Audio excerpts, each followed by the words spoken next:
C'est un phénomène mondial qui interpelle la communauté scientifique. Quel sera l'impact à terme de la consommation à outrance des écrans, téléphones, tablettes? Imaginez le paradoxe. Les dirigeants d'Apple, Google ou encore Twitter ont eux-mêmes interdit l'usage des nouvelles technologies à leurs enfants par crainte des effets néfastes sur leur développement. Les scientifiques, en tout cas, désormais multiplient les alertes face à cette addiction.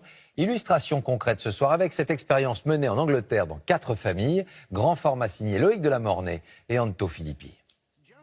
L'expérience a été menée dans 4 familles parfaitement banales des temps modernes, c'est-à-dire où des enfants ont les yeux rivés sur leur tablette.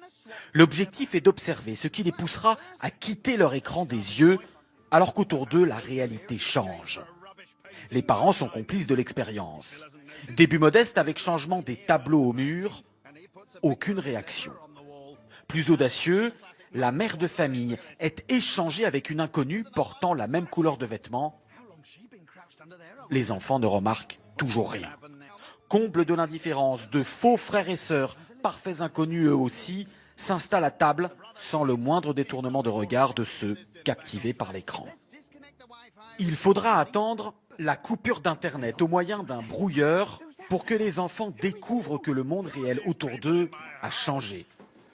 Cette expérience, menée par une marque alimentaire pour promouvoir les repas en famille, a été réalisée sur un ton léger. Mais sa démonstration est extrêmement préoccupante pour cette spécialiste des addictions. Plus les enfants passent du temps devant les écrans, moins ils regardent directement les autres dans les yeux. Et sans regard direct, on ne lit plus les codes sociaux, donc ils n'apprennent plus à vivre en société. Il y a donc des effets directs sur le cerveau et l'apprentissage, similaires à ce qu'on observe avec n'importe quelle substance addictive, y compris les drogues. Une vraie drogue, le mot est lancé.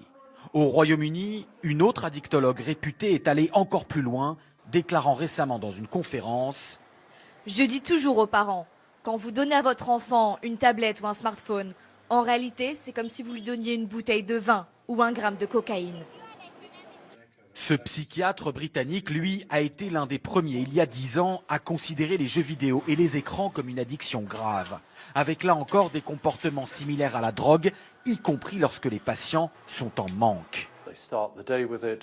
Ils s'y consacrent dès le réveil, repoussent leurs toilettes, ne prennent pas leur douche ou leur petit déjeuner pour être tout de suite sur les réseaux sociaux. J'ai eu des patients à la clinique qui, privés de leurs écrans, devenaient suicidaires, devenaient violents.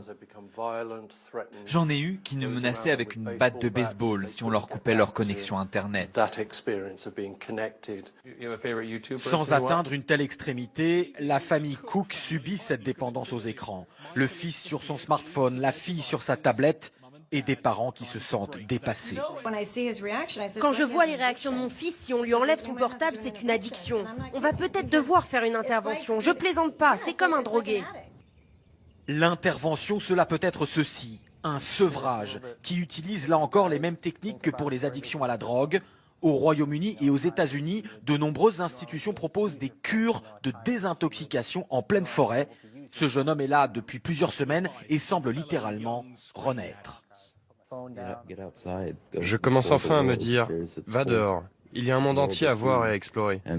Et quand tu ne fais que fixer ton écran, c'est vraiment malsain.